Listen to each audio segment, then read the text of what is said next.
যারা হজের এহরাম বাঁধবে, জিলহজ মাসেই তো হজ, তারা এহরাম অবস্থায় চুল, মোছ, নখ ইত্যাদি কাটবে না।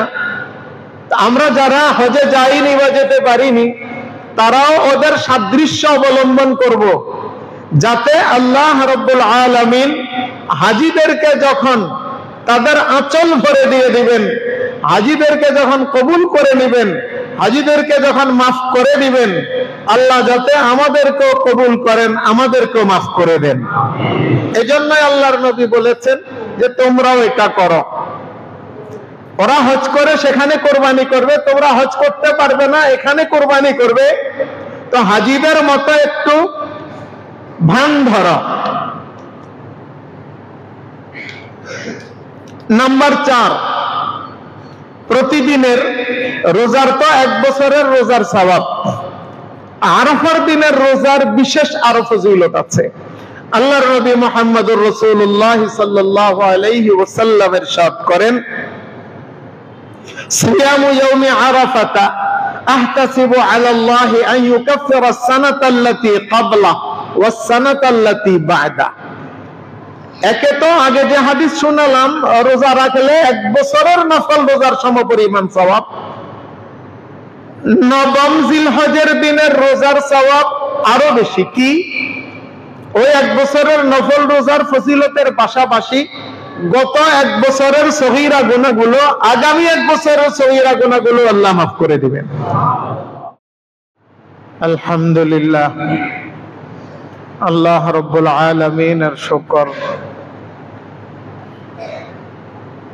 জিলকাদা মাসের 29 তারিখ জুমার নামাজ আদায়ের উদ্দেশ্যে আমরা আল্লাহর ঘরে আগে ভাগে আসার তৌফিক প্রাপ্ত হয়েছি। আলহামদুলিল্লাহ। আগামীকাল অথবা পরশু জিলহজ মাস শুরু হবে। চন্দ্র মাসে রাত আগে আসে হিসাবে হয়তো আজ দিবাগত রাতেই অথবা আগামীকাল দিবাগত রাতে এই মাস শুরু হবে। এই মাসের প্রথম দশকের গুরুত্ব আল্লাহর কাছে অনেক বেশি জিলহজ মাসের। এজন্য আল্লাহ রাব্বুল আলামিন সূরাতুল ফজরের শুরুতে এই 10 দিনের রাতগুলোর কসম খেয়েছেন। আল্লাহ বলেন, ওয়াল ফজরি ওয়া লায়ালিন আশরিন, ভোরবেলার কসম এবং 10 রাতের কসম। হাদিসে এবং তাফসীরের কিতাবসমূহে 10 রাত বলতে জিলহজ মাসের প্রথম দশককে বুঝিয়েছে।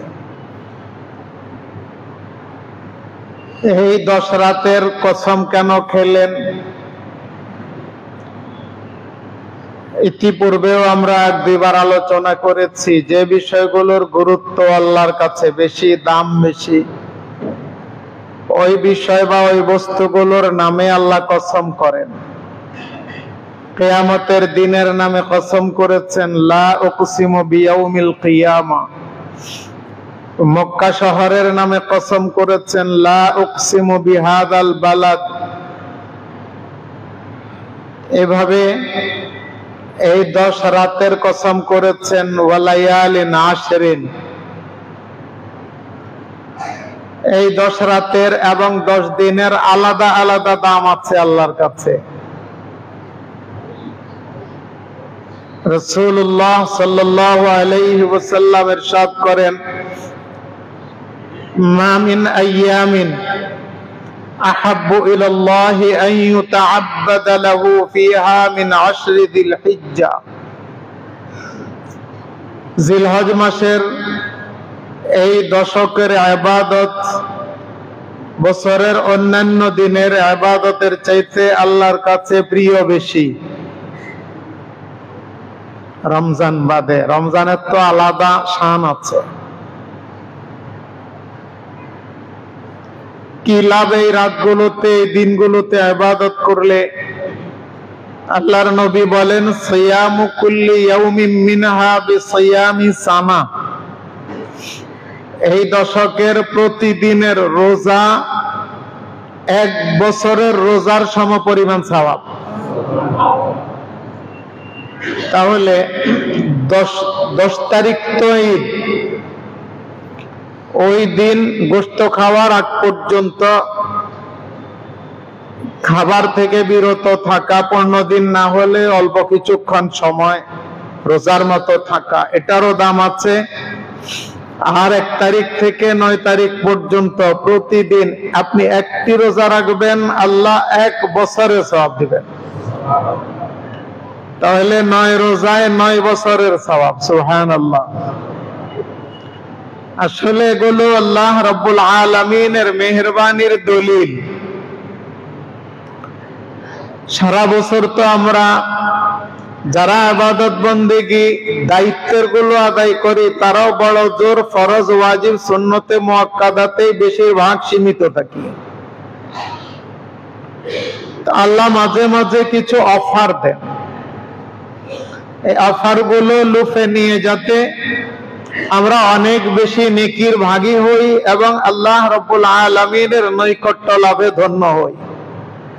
এটা আল্লাহর দয়া। যদি আজ চাঁদ ওঠে তাহলে আগামীকাল থেকে রোজার এই হিসাব শুরু। নিয়ত করতে পারি, যদিও জুন মাস দিন একটু বড়, গরম তুলনামূলক বেশি, তবে শীতকালের এরকম নফল রোজার চাইতে গরমকালের নফল রোজায় সওয়াব বেশি। কেন? কষ্ট বেশি যে। আল্লাহর নবী বলেছেন, ইন্নামা উজুরুকুম আলা কাদরি নুসুবিকুম, তোমাদের প্রতিদান হবে কষ্ট অনুপাতে, কষ্ট বেশি প্রতিদান বেশি। তাহলে আমরা নিয়ত করতে পারি আগামীকাল থেকে রোজা রাখার শুরু করতে পারি। আল্লাহ আমাদের সকলকে তৌফিক দান করে। রোজা রেখে কিছু কষ্ট হয়, কষ্ট না হলে রোজাই বা কেন? রোজা তো কিছু কষ্ট অনুভব হওয়ার জন্য।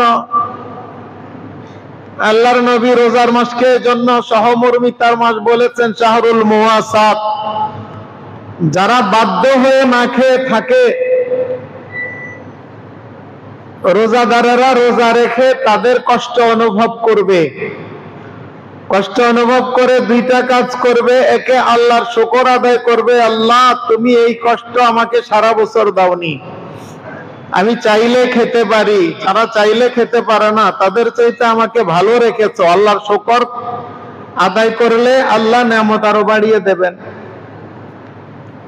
আরেক লাভ, গরিব দুঃখীর দুঃখ দুর্দশা যখন বুঝে আসবে, গরিব দুঃখীকে দিতে মন চাইবে, দিলেই সওয়াব হবে।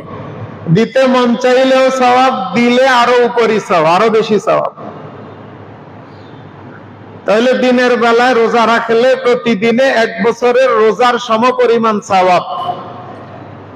এমনও তো হতে পারে এই জিলহজের 9 তারিখ আপনার আমার যে কারো জীবনের শেষ জিলহজ। এই জিলহজের প্রথম 9 দিন আপনার আমার, আমরা এখানে যারা আছি যে কারো এরকম তো হতে পারে শেষ জিলহজ, অথবা সুস্থতার শেষকাল। এরপরে এরকম অসুস্থ হয়ে গেলাম, আর কখনো রোজা রাখার সুযোগ পেলাম না, তখন আফসোস হবে, হায়রে যদি সুযোগ পেতাম। এজন্য সুযোগ হাতছাড়া না করা চাই। আল্লাহ আমাকে আপনাকে সবাইকে তৌফিক দান করেন। এবং রোজা রেখে রেখে, নফল রোজাগুলো রেখে নিজের নেক মাকসাদ গুলো, নেক উদ্দেশ্য গুলো বেশি হাসিল করা যায়। আপনি কোনো বিপদে আছেন, রোজা রাখেন এই নিয়তে আল্লাহ রাজি হয়ে যেন বিপদ থেকে মুক্ত করে দেন। আপনি ছেলে নিয়ে বিপদে, মেয়ে নিয়ে বিপদে, বিবি নিয়ে বিপদে, ব্যবসা বাণিজ্য নিয়ে বিপদে, শারীরিক বিপদে, মানসিক বিপদে, রোজা রাখেন, আল্লাহর কাছে দোয়া করেন, আল্লাহ এই রোজার উসিলায় তুমি আমার অমুক স্বার্থ সিদ্ধি করে দাও, ইনশাআল্লাহ আপনার স্বার্থ পূরণ হবে। পরকালে নেকি তো আছেই। একদিনের রোজা আসমান জমিনের দূরত্ব যতটুকু, জাহান্নাম তত দূরে সরে যায়। এ গেল দিনের বেলার রোজা। রাতের বেলার ইবাদত ফ্যান অফ করে দেন। ওয়া কিয়ামু কুল্লি লাইলাতিন মিনহা ইয়াদিলু বিকিয়ামি লাইলাতিল কদরি, প্রত্যেক রাতের ইবাদত লাইলাতুল কদরের ইবাদতের সমতুল্য। সুবহানাল্লাহ। লাইলাতুল কদর, শবে কদর যেটাকে বলি, আল্লাহ কোরআনে বলেছেন খায়রুম মিন আলফি শাহরিন, 1000 মাসের চাইতে একটি রাত উত্তম। এই রাতগুলোতে ইবাদত করলে এরকম লাইলাতুল কদরের মতো আল্লাহ নেকি দেবেন আপনাকে। সারা রাত জাগ্রত থাকলে আপনার হয়তো কষ্ট হবে, 1-2 দিনে না পারা যাবে, লাগাতার 9 দিন 10 দিন পারা যাবে না। আমরা যারা নিয়মিত ঘুমিয়ে অভ্যস্ত তারা হঠাৎ করে 1 রাত হয়তো পারবো, 9-10 রাত পারবো না। তো কি করব? এশার নামাজটা জামাতের সাথে পড়বো, ফজরের নামাজ জামাতের সাথে পড়বো। আল্লাহর নবী বলেছেন মান সাল্লাল ইশা মা'আল জামাআহ ফাকান্নামা কামা নিসফাল লাইল, যে এশার নামাজ জামাতের সাথে পড়ে রাতের অর্ধেক পর্যন্ত নফল ইবাদত করলে যেই নেকি, আল্লাহ তাকে ওই নেকি দান করবেন। ওয়া মান সাল্লাস সুবহা মা'আল জামাআতি ফাকান্নামা কামাল লাইলা কুল্লা, আর যে ফজরের নামাজটাও জামাতের সাথে পড়বে, সারা রাত দাঁড়িয়ে দাঁড়িয়ে ইবাদত করলে, নির্ঘুম কাটিয়ে ইবাদত করলে যে সওয়াব, আল্লাহ তাকে ওই সওয়াব দান করবেন। যে এশা এবং ফজর দুইটাই জামাতের সাথে পড়লো, শেষ রাতে উঠে আবার তাহাজ্জুদও পড়লো, তার নেকি তো আরো বেড়ে যাবে, আরো বেড়ে যাবে। মনে রাখবেন, তাহাজ্জুদের নামাজ পড়া ছাড়া কেউ আল্লাহর ওলি হতে পারে না। এমন কোন ওলি নাই, গুজরেন নাই, যিনি তাহাজ্জুদ পড়েননি কিন্তু আল্লাহর ওলি হয়ে গিয়েছেন। এবং এই কথাও বোঝার দরকার যে আল্লাহর ওলি হওয়ার জন্য অনেক নামি দামি কেউ হওয়া লাগবে এমন নয়। আল্লাহর ওলি একজন কায়িক পরিশ্রমের শ্রমিকও হতে পারে, একজন ঝাড়ুদার হতে পারে, একদম একেবারে গরিব মানুষ হতে পারে, একদম অশিক্ষিত মানুষ হতে পারে, নর নারী যে কোনো মানুষ হতে পারে, রাজাও হতে পারে, ইব্রাহিম ইবনে আদমের মতো প্রজাও হতে পারে, হাজারো আল্লাহর ওলির মতো। আল্লাহর ওলি হওয়ার জন্য আপনার লেনদেন, ঈমান ঠিক এবং লেনদেন ঠিক, আর ফরজ ওয়াজিব সুন্নতে মুআক্কাদার পাশাপাশি নফল ইবাদতও কিছু করবেন, আল্লাহর ওলি হয়ে যাবেন। প্রসঙ্গত বলে রাখা ভালো, কেউ খুব নফল ইবাদত করে কিন্তু লেনদেন ঠিক নাই, সারাদিন সারা রাত ইবাদত করলেও সে আল্লাহর ওলি হবে দূরের কথা, তার ঈমান টিকানোও কঠিন হবে। মুখ ঠিক নাই, কথায় কথায় ঘেউ ঘেউ করে কিছু মানুষ আছে, স্বাভাবিক কথাও গালি দিয়ে বলে কেউ কিছু মানুষ আছে, কোন কথা হাসি মুখে বলতে পারে না। ইন খারাজা ফাহিদা বা ইন দাখালা ফাহিদা বা ইন খারাজা আসিদা। কিছু মানুষের এই স্বভাব আছে, ঘরে ঢুকতে যেন সে সিংহের মতো ঢুকে তর্জন গর্জন করতে করতে বাইরেও চিতাবাঘের মতো যারে পায় তারে খায় অবস্থা। এরকম কিছু মানুষ আছে, কারো সাথে আন্তরিকতা দেখায় না, হেসে কথা বলে না, বিবির সাথেও না, বাচ্চার সাথেও না, বন্ধুর সাথেও না, অধীনস্থের সাথেও না, বড় কপাল পোড়া তার। আল্লাহর নবী বলেছেন ইন্না মিনাল মারুফি আন তালকা আখাকা বিওয়াজহিন তালকিন, এটাও নেক আমল, ইবাদতের অন্তর্ভুক্ত, যে একজন মুসলমানের সাথে তুমি হাসি মুখে সুন্দর আচরণের সাথে মিলিত হবে, সাক্ষাৎ হবে। আপনার আমার এরকম না হওয়া চাই যে আপনার কাছে কেউ যেতে ঘনাতে ভয় পায়, কোন ঘেউ করে ওঠে কিনা, ঘ্যাপ করে ওঠে কিনা, ফোঁস করে ওঠে কিনা। আল্লাহ আমাদেরকে হেফাজত করেন। আল্লাহর ওলি হওয়ার জন্য আখলাক ভালো হওয়া লাগবে, আচরণ ভালো হওয়া লাগবে, মুআমালা ভালো হওয়া লাগবে, এরপরে ইবাদত। তো যদি আপনি রাতের বেলায় ইবাদত গুলো করেন, সারা রাত পারলে ভালো, না পারলে ফজর আর এশা জামাতের সাথে মহিলাগণ সময় মতো, আর যদি পারে শেষ রাতে উঠতে না পারলে এশার পরে বিকেলের আগে 2 রাকাত বা 4 রাকাত আপনি এই নিয়তে পড়েন যে শেষ রাতে পারলে তো উঠবো, না পারলে এটা যেন তাহাজ্জুদে পরিগণিত হয়, এটাও করতে পারেন। ইনশাআল্লাহ আপনার এই 2-4 রাকাতও বৃথা যাবে না। শেষ রাতে উঠতে পারলে আরো ভালো করে নিলেন। আল্লাহ সবাইকে তৌফিক দান করেন, আমিন।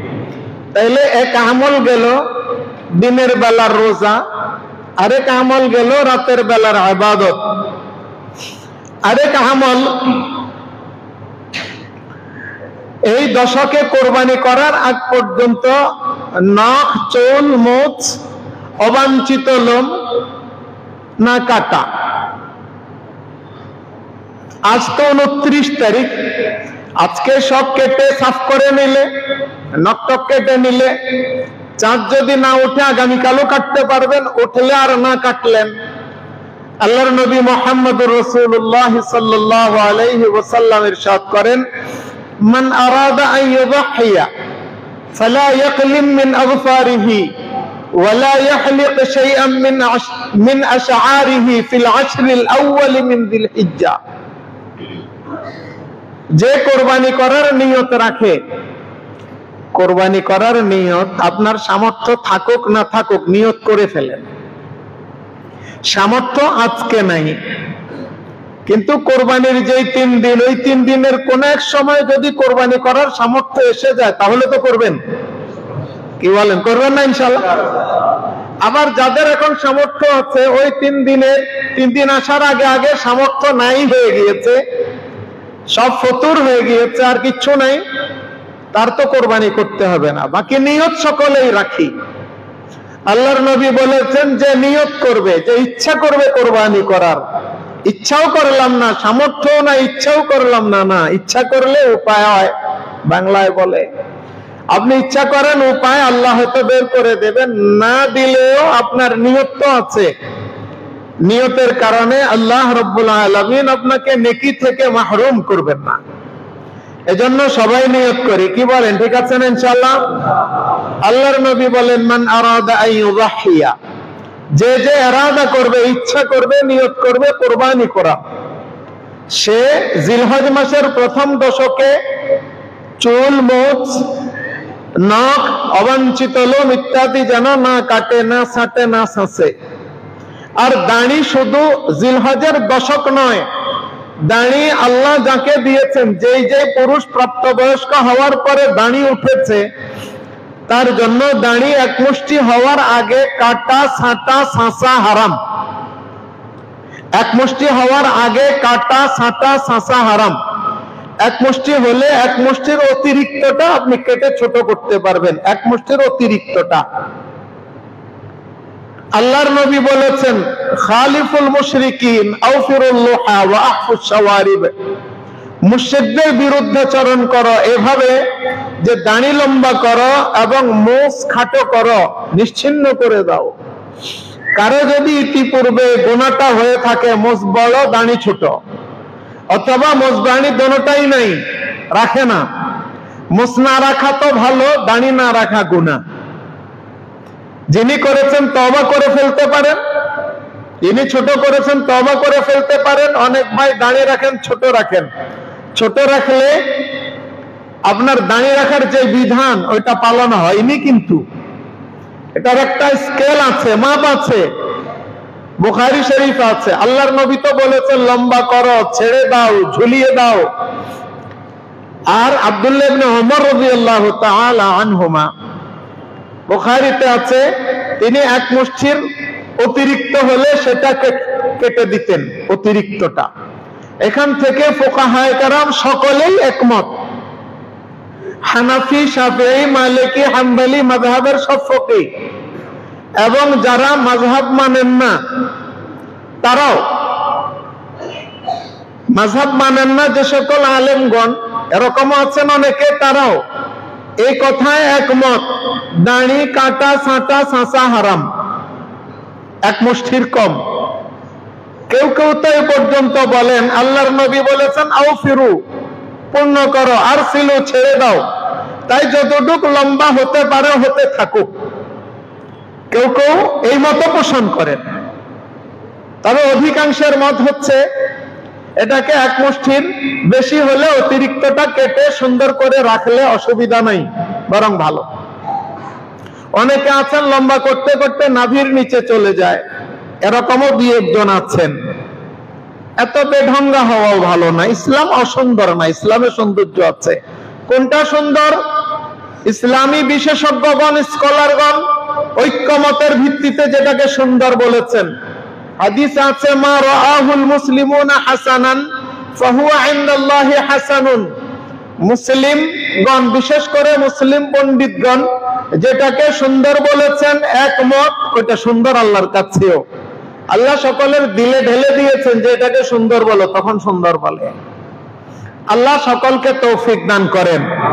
আল্লাহর নবীর তরিকা অনুযায়ী দাঁড়িয়ে রাখার, সাহাবায়ে কেরামের আদর্শ অনুযায়ী জিন্দেগি সাজানোর তৌফিক আল্লাহ সবাইকে দান করেন।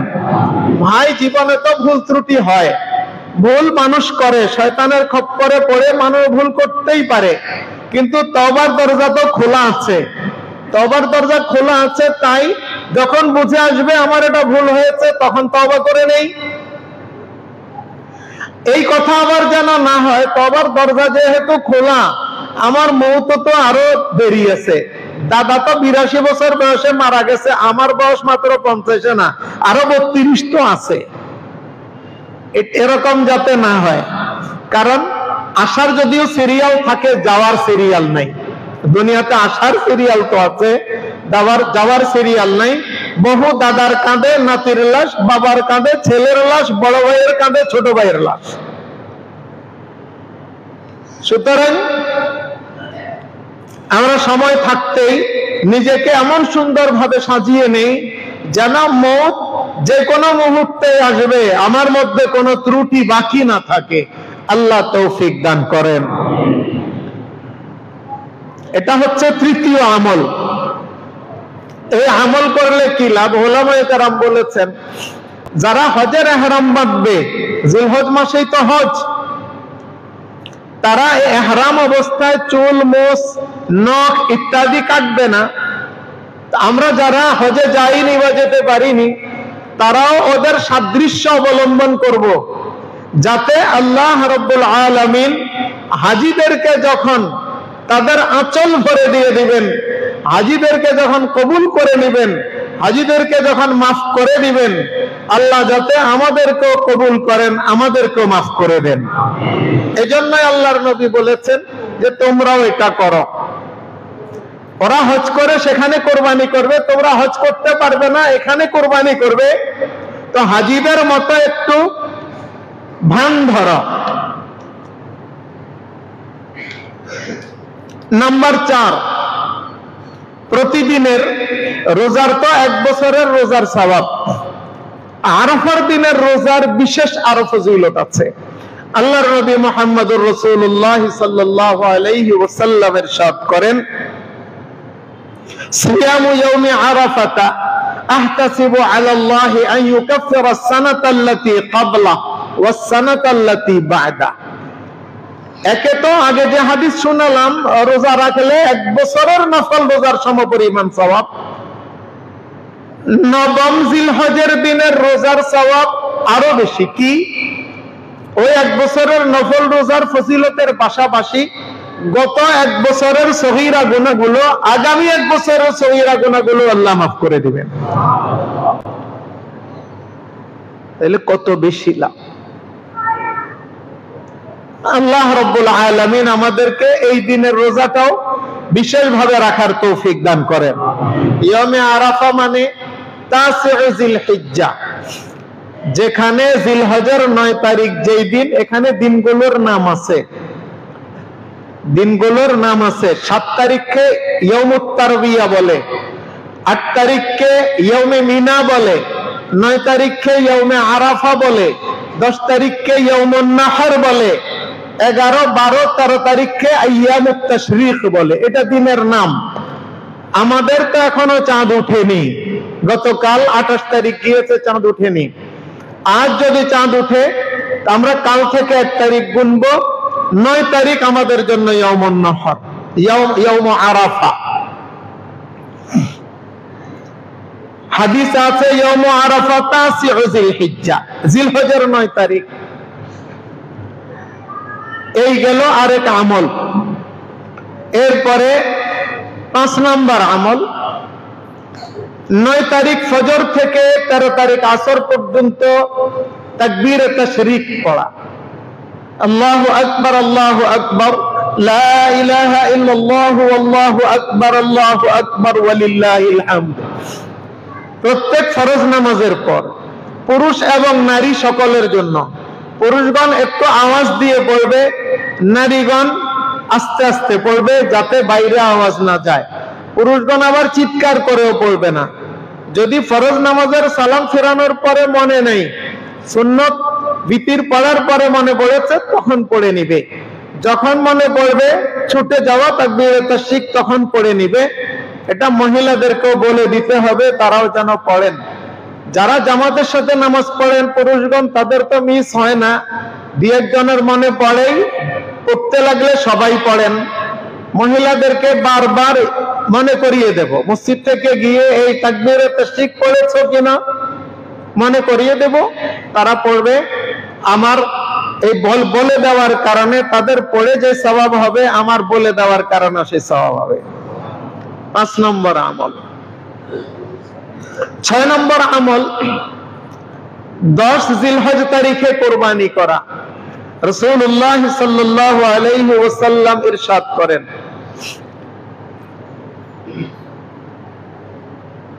মা আমিলা ইবনু আদম মিন আমালি ইয়াওমান নাহরি আহাব্বা ইলাল্লাহি মিন ইহরাকিদ দাম। ইয়াওমুন নাহর, জিলহজের 10 তারিখে প্রাণী জবাই করার চাইতে, কুরবানি করার চাইতে আল্লাহর কাছে পছন্দনীয় কোনো আমল বান্দার পক্ষ থেকে নাই। ওয়া ইন্নাহু লায়াতি ইয়াওমাল কিয়ামাতি বিকুরুনিহা ওয়া শাআরিহা ওয়া আগলাফিহা। যে যেই প্রাণী কুরবানি করবে তার জন্য ওই প্রাণী তার শিং, হাড়, গোশত, পশম সব নিয়ে আসবে। আল্লাহর দরবারে সাক্ষী হবে, আল্লাহ তোমাকে রাজি করার জন্য এই লোক আমাকে কুরবানি করেছে। ওয়া ইন্নাদ দামা লা ইয়াকাউ মিনাল্লাহি বিমাকানিন ক্বাবলা আন ইয়াকাআ আলাল আরদি। এবং রক্ত আপনি জবাই করার পরে জমিনে পৌঁছার আগে যদি আল্লাহকে রাজি করার উদ্দেশ্যে জবাই করে থাকেন, সঠিক নিয়মে হালাল পয়সা দিয়ে, তাহলে রক্ত জমিনে পৌঁছার আগে আল্লাহর দরবারে এর কবুলিয়ত পৌঁছে যাবে, আল্লাহ কবুল করে ফেলবেন। এবং আপনি যেই পশু কুরবানি করবেন ওই পশুর গায়ে যতগুলো পশম হবে, আল্লাহ রাব্বুল আলামিন আপনাকে প্রতি পশমের বিনিময়ে একটি একটি করে নেকি দান করবেন। একটি বকরি যদি আপনি জবাই করেন, 10,000 টাকা দাম দিয়ে একটি বকরি খরিদ করে জবাই করলেন, এই বকরির গায়ে কি পরিমাণ পশম, লক্ষ লক্ষ পশম, মেশিনও গুণে শেষ করতে পারবে না। কিন্তু আল্লাহর হিসাবে একটাও বাদ পড়বে না। প্রতি পশমে এক নেকি। নেকি বলতে যদিও ছোট, এক নেকির পরিমাণ ওজন উহুদ পাহাড়ের চাইতে বেশি। উহুদ পাহাড় কত বড়? 13 মাইল লম্বা, 5 মাইল চওড়া। তাহলে 5, 13, 65 বর্গ মাইল যে পাহাড়, আর উচ্চতা তো এরকম 4-5 মাইলের কম হবে না।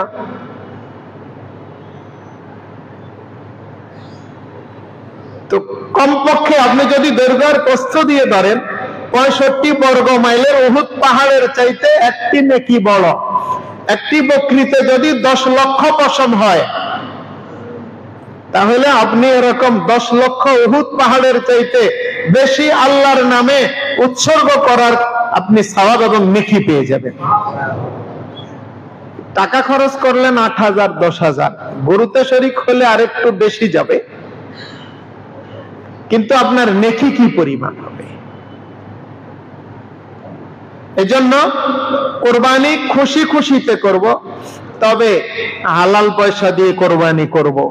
কারো যদি ইনকাম হারাম থাকে, ওই হারাম পয়সা দিয়ে কোরবানি করলে তার কোরবানি হবে না, তার সাথে শরীক যারা হবে তাদের কোরবানিও হবে না।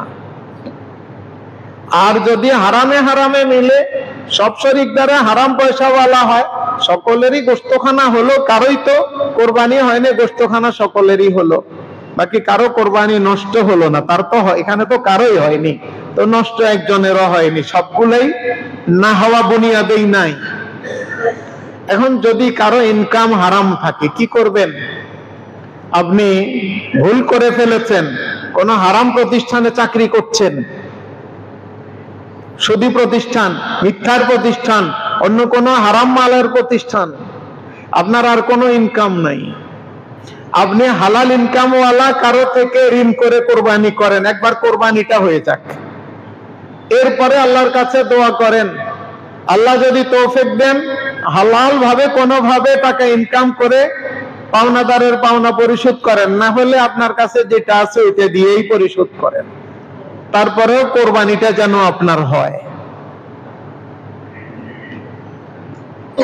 ভালুকিয়ার হুজুর মাওলানা শামসুল হক সাহেব রহমতুল্লাহ আলাই নাকি সুফি আব্দুল গনি সাহেব রহমতুল্লাহ আলাই থেকে সব সময় ঋণ নিয়ে কোরবানি করতেন।